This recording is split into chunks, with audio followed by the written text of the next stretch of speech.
E agora eu vou contar uma historinha, né? História das leveduras ale, história das leveduras lagres, porque essa aula específica é a aula de conhecimento de leveduras.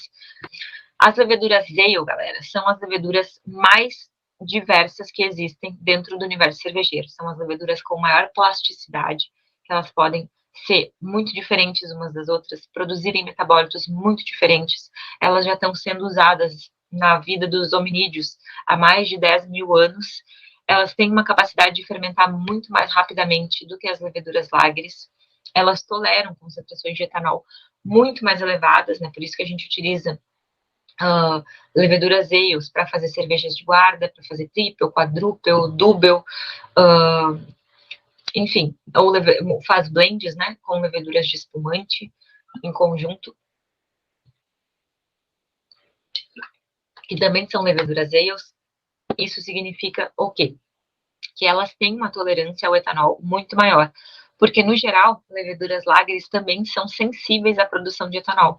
Se a gente quer fazer uma cerveja que tenha muito álcool, a gente nunca pode utilizar levedura lager, ou a gente tem que utilizar com blend, porque elas morrem pela toxicidade do próprio etanol produzido por elas, né? Então não dá para utilizar.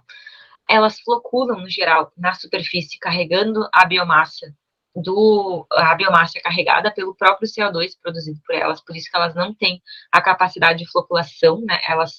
Elas floculam no tanque, ao longo da tua camada do tanque.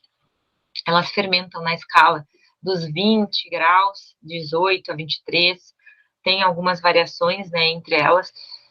A maior utilização de temperaturas altas fornece a produção de esterificação, assim como a menor taxa de inóculos, né, baixa quantidade de levedura também força essa produção de etanol, de esterificação.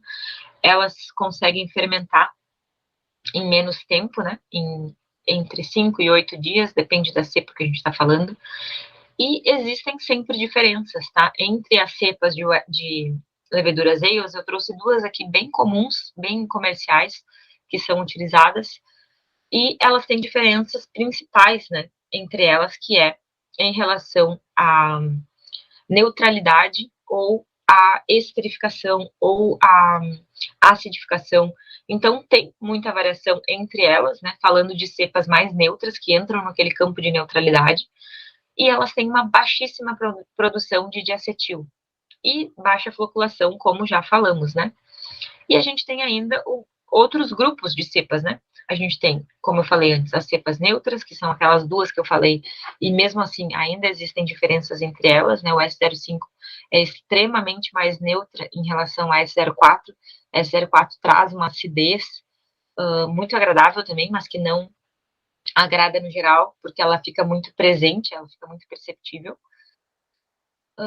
E essas leveduras neutras, elas têm quase uma característica de leveduras do tipo lager, de tão limpas que elas ficam dentro da cerveja. A gente tem cepas frutadas, que produzem compostos de esterificação muito maiores, tem acidez, tem uma presença mais elevada, ou tem produção de muito enxofre. Essa levedura aqui especificamente, gente, eu gosto dela, né, mas tem que saber trabalhar ela muito bem, tá? Mas é uma cepa queridinha, e é uma cepa que pode trazer para vocês uma grande economia já aqui, né?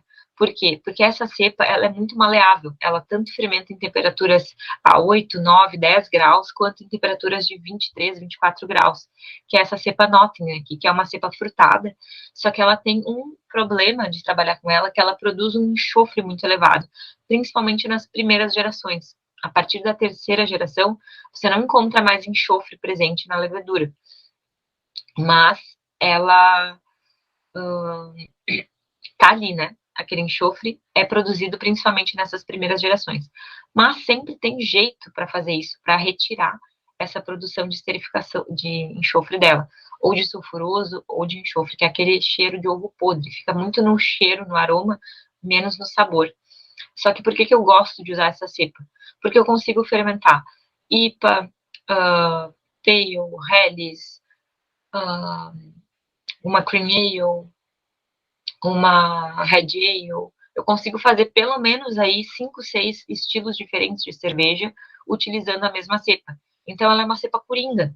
Se um dia vocês quiserem trabalhar com uma única cepa e reaproveitarem para todos os estilos das cervejas que vocês produzirem na cervejaria de vocês, seja ela 7, 8, 9 gerações, 9 semanas de produção cervejeira, vocês podem sim trabalhar com essa cepa.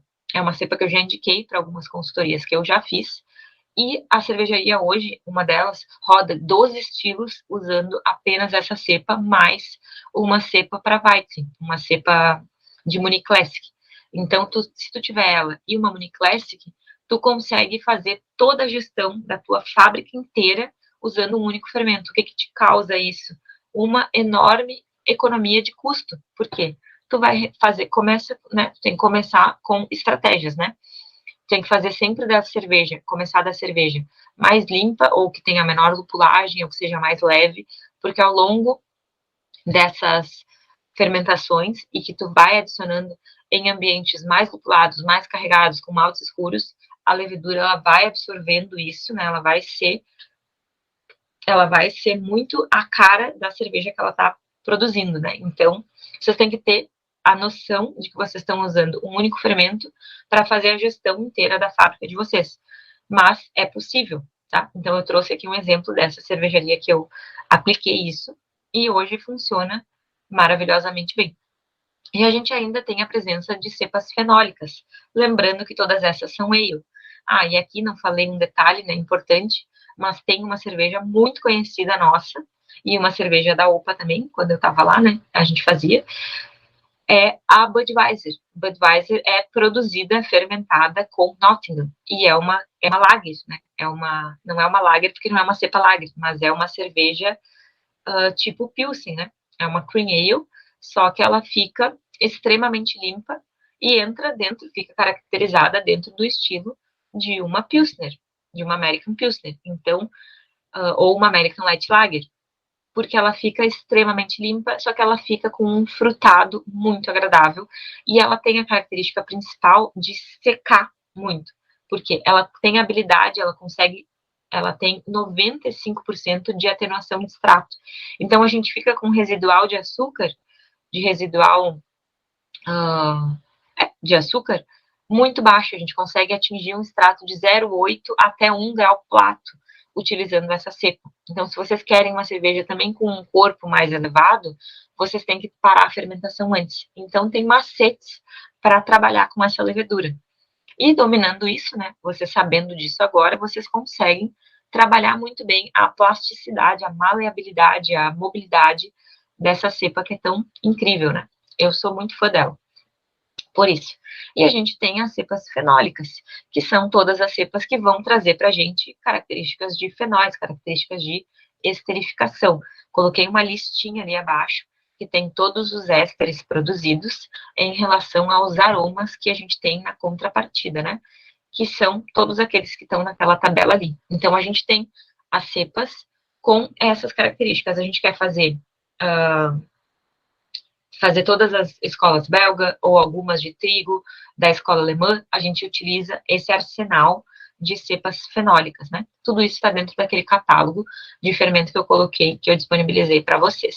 E a gente ainda tem outras características de flavors, on-flavors sendo produzidos por elas, que são os picantes, o noz moscada, os apimentados, baunilha, banana que eu já falei, cravo. Então, todos esses metabólitos são produzidos pelas próprias leveduras, né?